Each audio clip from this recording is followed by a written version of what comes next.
This video is not a step-by-step video. Please make sure to refer to your lawn tractor service manual for that information. This video's purpose is to show many problem or tricky areas and to help minimize frustration. Make sure that the parking brake is set and the transmission is in neutral. The battery will also have to be removed, which is located under the seat. Here I'm going to list the times of the different sections of the video, so you can go ahead and skip forward if you want to. I will also post the times in the video description below. I'm using my Yardman in this video, but there are many different brands that this video could apply to.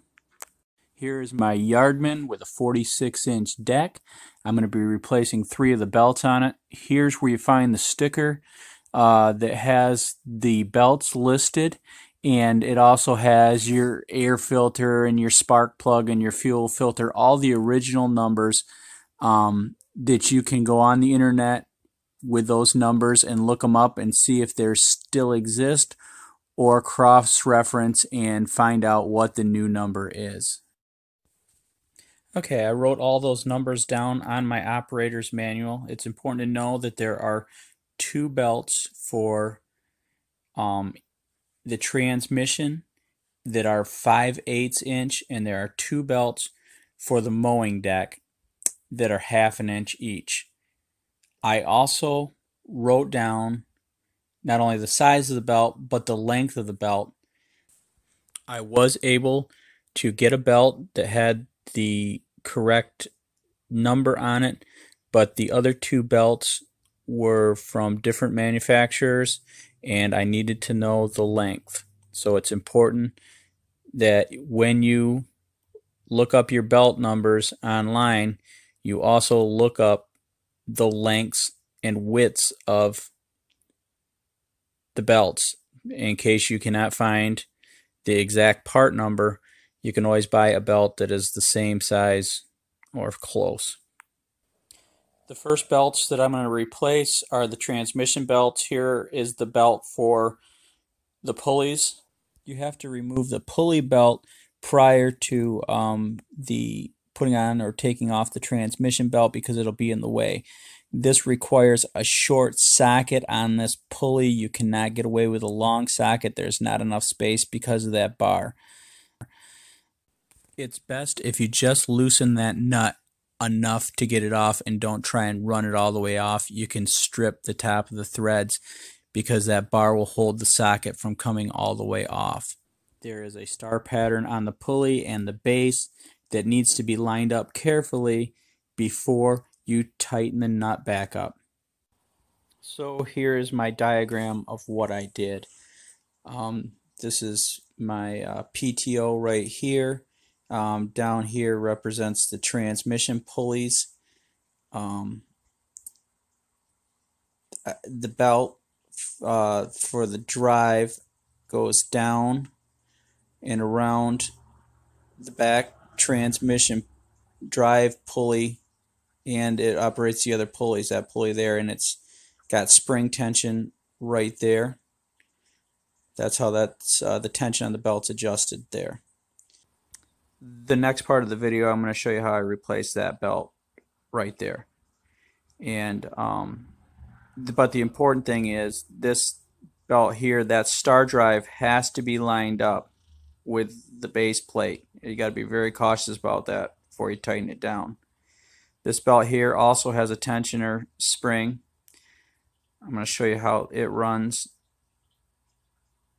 You can run it around that tensioner pulley, back to the drive pulley, then to your star pulley. Goes around. It's really easy. In order to replace this drive belt for the transmission, you first have to take off this belt right here, which is the transmission pulley belt, which has the tensioner over here on the side. It's best to use a crowbar or a pry bar to pry that spring over. Here's the next belt. This is the drive belt that runs from the front of the engine to the back of the transmission. There are 4 bolts on the bottom of the engine that I had to remove in order to get the drive belt for the transmission out from around there is a guard that is on the back side of it that just does not give you enough space, and you have to be able to move the engine back and forth. It's kind of, it forms a C shape, it goes all the way around it, and it's just too tight. It's right there.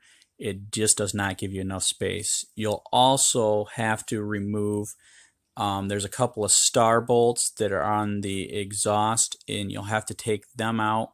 They're right here, or you can pull up really hard on the engine and it'll come out right there from the muffler. Also, there is not a lot of space between the engine and the gas tank to move forward, so that's kind of a problem too. So here's the back side of that pulley right there. There's a spring down in there that holds tension. There it is, and I had already disconnected it, and that is where that little hole right there is where the other end of that spring. The brake bar goes down underneath the tractor. Make sure that you go over top of it with your belt.